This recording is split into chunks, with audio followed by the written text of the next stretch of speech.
जब कोई समाज अपने स्व का बोध खोता है तो उसके सामने पहचान का एक संकट खड़ा होता है और कुछ ऐसा ही षड्यंत्र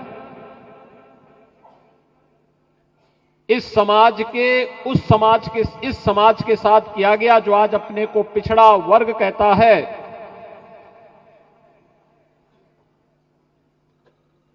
उस समाज के साथ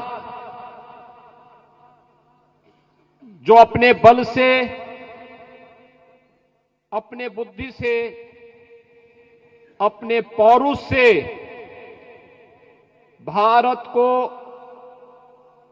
भारत बनाने, भारत को सोने की चिड़िया बनाने, भारत को समृद्धि के नई ऊंचाइयों तक पहुंचाने का जज्बा रखता था, जब एक साजिश के तहत उसे आपस में ही लड़ा करके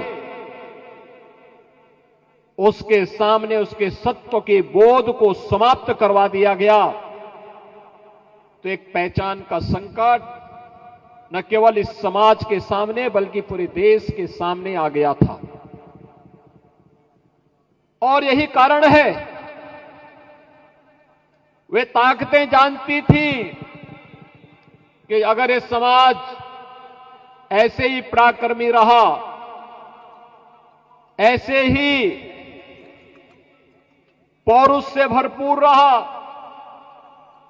तो दुनिया की कोई ताकत, दुनिया का कोई आक्रांता भारत का बाल बांका नहीं कर पाएगा। और इसके लिए उन्होंने साजिश रची, आपस में लड़ाने की साजिश रची, आपस में ही एक दूसरे को भिड़ाने की साजिश रची, और परिणाम हम सबके सामने है। जो कार्य कभी विदेशी आक्रांता करते थे, आज वही कार्य तो इस देश के अंदर छद्म सेकुलरिज्म के नाम पर आने वाले राजनीतिक दलों ने किया है। यही कार्य तो किया है, वही तो कर रहे हैं, उनके द्वारा यही तो कराया गया। और ज्यादा दूर मत जाइए, ये चुनाव, अभी लोकसभा का चुनाव इसका एक उदाहरण है। कैसे आपस में लड़ाया गया,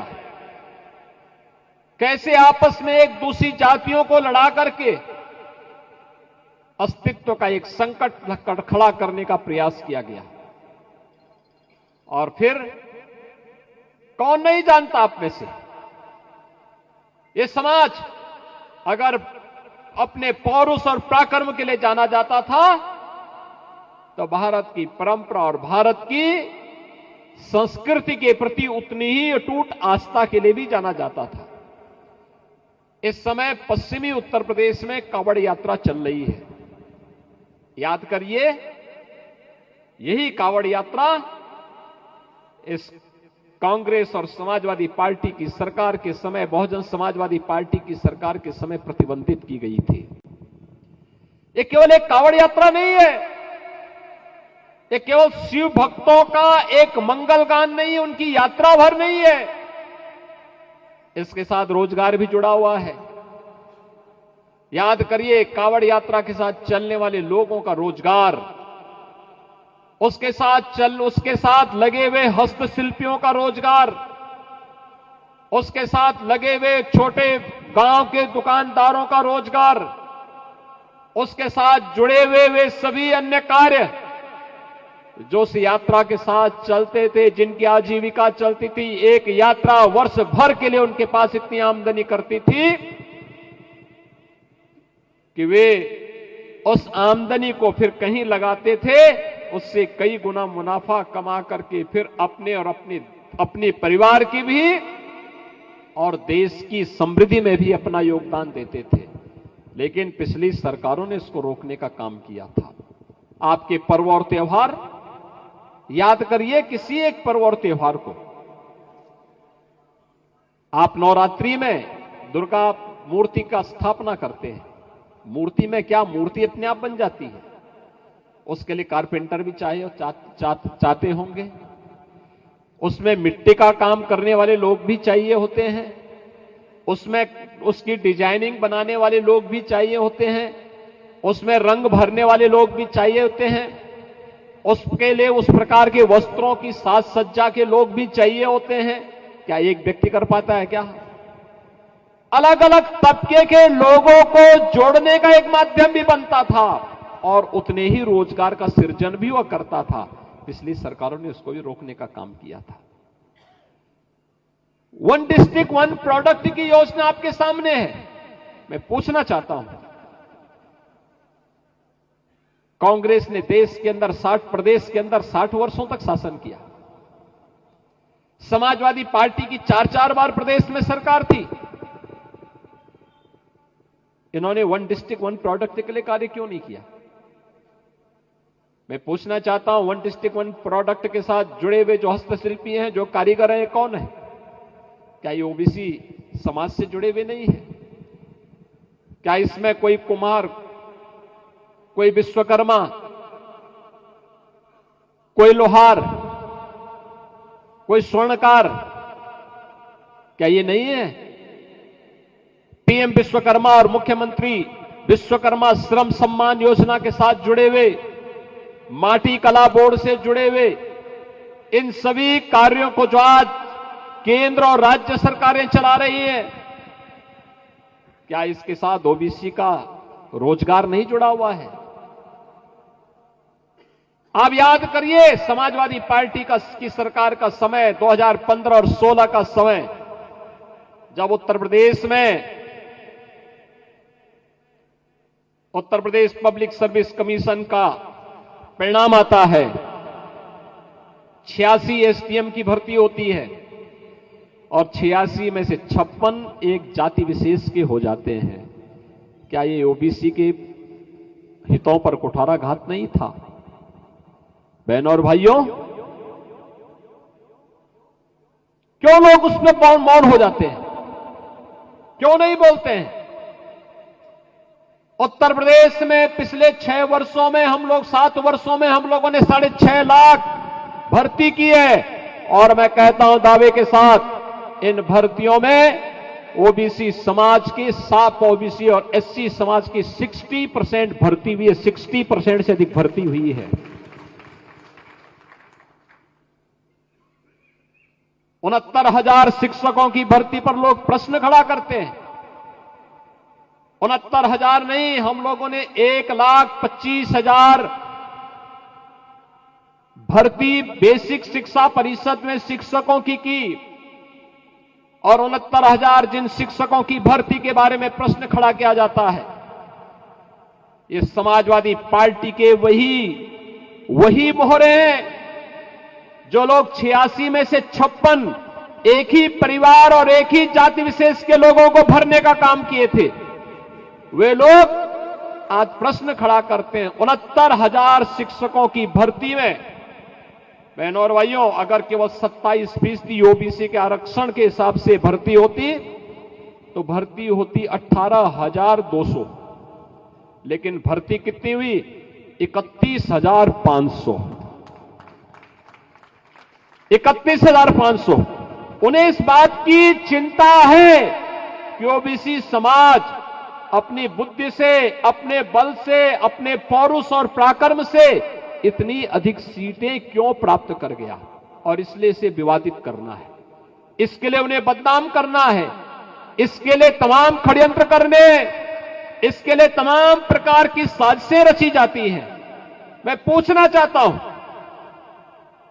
पश्चिमी उत्तर प्रदेश हो या पूर्वी उत्तर प्रदेश, 2006 में भारतीय जनता पार्टी के एक विधायक कृष्णानंद राय की हत्या हुई थी गाजीपुर जनपद में, और गाजीपुर जनपद के साथ के उस हत्याकांड में कृष्णानंद राय के साथ मरने वाले लोग कौन थे? उनके साथ, उनकी सुरक्षा के साथ जुड़े हुए जो लोग थे, उनमें एक रमेश पटेल थे। क्या ये ओबीसी समाज से नहीं थे क्या? इनके साथ एक रमेश यादव भी थे। क्या वे ओबीसी समाज से नहीं थे क्या? ऐसे ही तमाम अन्य लोग थे। एक कोई सम यादव भी थे, क्या ओबीसी समाज से नहीं थे क्या? यानी भारतीय जनता पार्टी के साथ हो गए तो इसका मतलब उन्हें आप ओबीसी में नहीं गिनेंगे? मैं पूछना चाहता हूं, राजूपाल की हत्या प्रयागराज में जिस माफिया ने की थी, क्या ये राजूपाल ओबीसी समाज से नहीं थे क्या? उमेश पाल, क्या ये ओबीसी समाज से नहीं थे क्या? फिर इन माफियाओं को गले से लगाने वाले लोग कौन थे? और समाजवादी पार्टी के लोग इन माफियाओं को गले से लगा करके प्रदेश में अराजकता और गुंडागिर्दी और दंगों की आग में प्रदेश को झोंकने का कार्य जो की थी, उस समय ये पीडीए के लोग कहां थे? ये पीडीए का नारा लगाने वाले लोग उस समय कहां चले गए थे?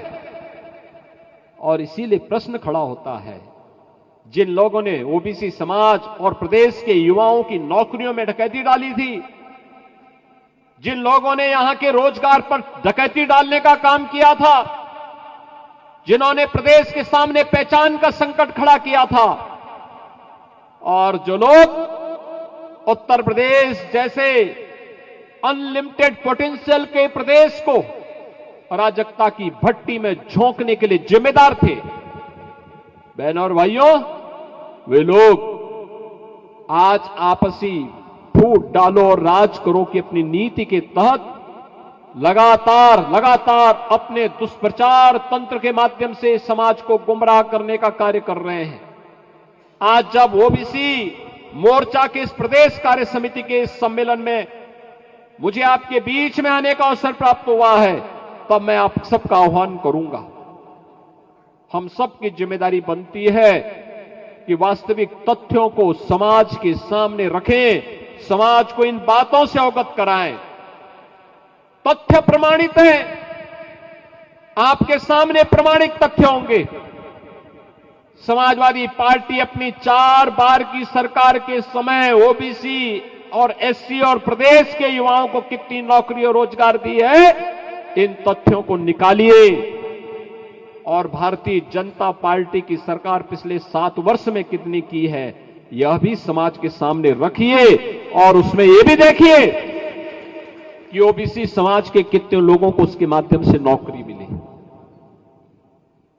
यह भी बताए जाने की आवश्यकता है उन्होंने कितने लोगों के रोजगार को छीना, और भारतीय जनता पार्टी की सरकार ने कितने लोगों के रोजगार को उपलब्ध कराया है, यह भी जनता के सामने आना चाहिए।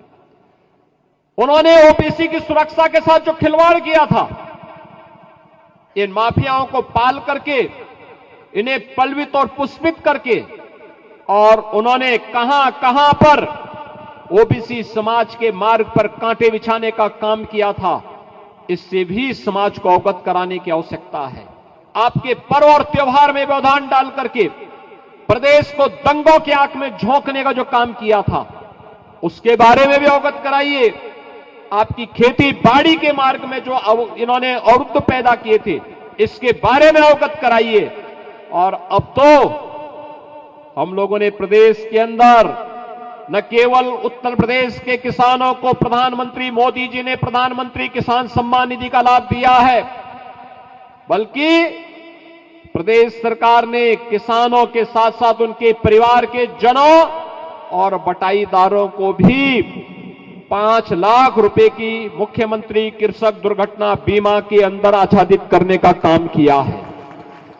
बहनों और भाइयों, इन योजनाओं का सर्वाधिक लाभ ओबीसी समाज ले रहा है,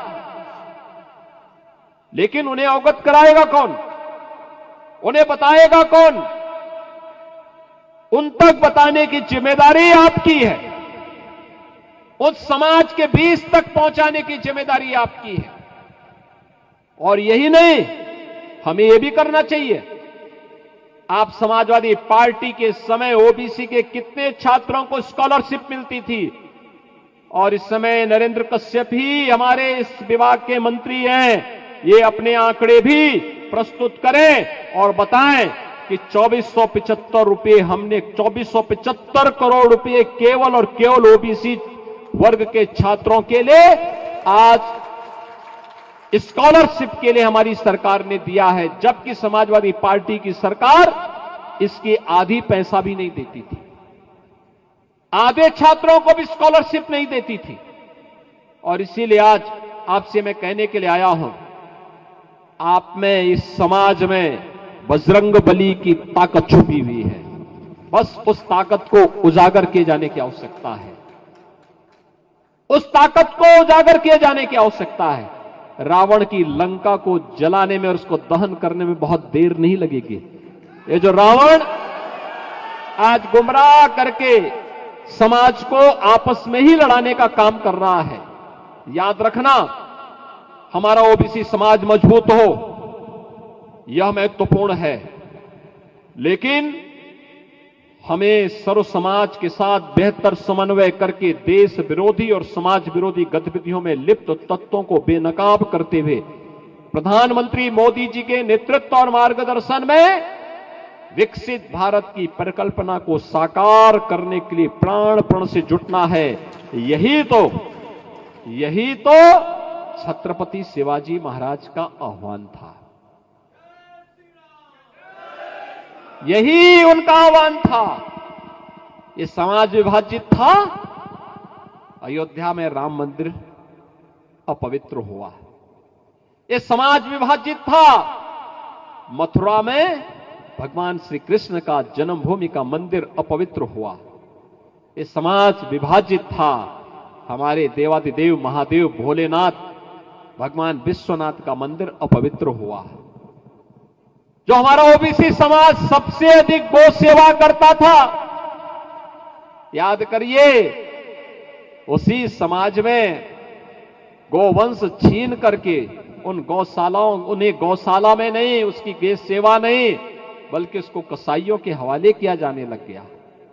गौ कसी होने लग गई, गौ हत्याएं होने लग गई, आपकी आस्था के साथ खिलवाड़ होने लग गया। ये सब मौन है, इनके मुंह से एक शब्द नहीं निकलता इसके लिए।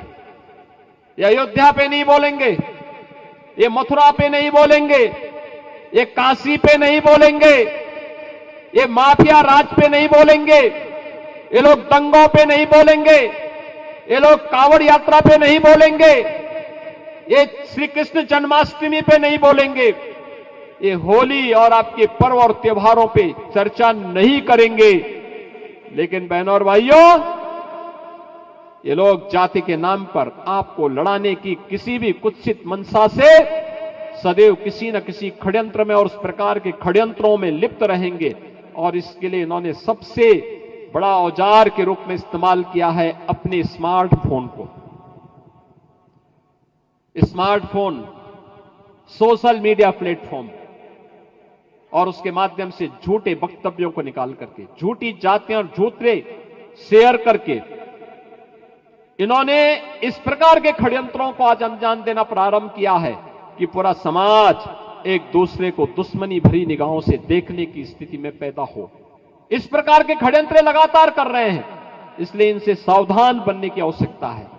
और एक बार फिर से भारत को प्रधानमंत्री मोदी जी के उन संकल्पों के साथ जोड़ने की आवश्यकता है जिन्होंने 2047 तक भारत को दुनिया की सबसे बड़ी ताकत के रूप में स्थापित करके एक विकसित भारत के सपने को साकार करने का जो संकल्प लिया है, उस संकल्प के साथ जुड़ना हम सब नागरिकों का दायित्व बनता है। और इस दायित्व के साथ आपको जोड़ने के लिए आज उत्तर प्रदेश ओबीसी मोर्चा की इस प्रदेश कार्य समिति के माध्यम से मैं आप सबका आह्वान करने के लिए यहां पर उपस्थित हुआ हूं।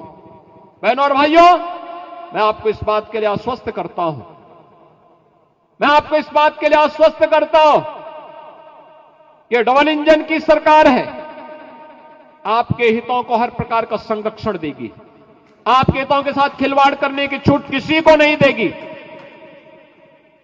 हम हर हाल में, हर स्थिति में आपकी आस्था के साथ, आपकी परंपरा के साथ, आपके पूर्वजों के साथ, आपके व्यापार के साथ, आपके रोजगार के साथ, आपकी आस्था के साथ किसी को भी खिलवाड़ करने की छूट नहीं देंगे, किसी को भी छूट नहीं देंगे।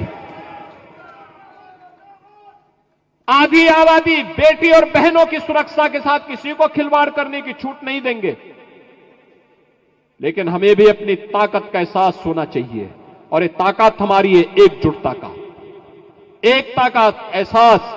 और उस एकता के एहसास के माध्यम से हम अपनी ताकत के माध्यम से, अपने पौरुष और अपने पुरुषार्थ के माध्यम से अपने आप को साबित करके भारत को एक बार फिर से विकसित भारत की परिकल्पना के लिए विश्व गुरु के रूप में स्थापित करने के इन संकल्पों के साथ जुड़ करके हम कार्य करेंगे।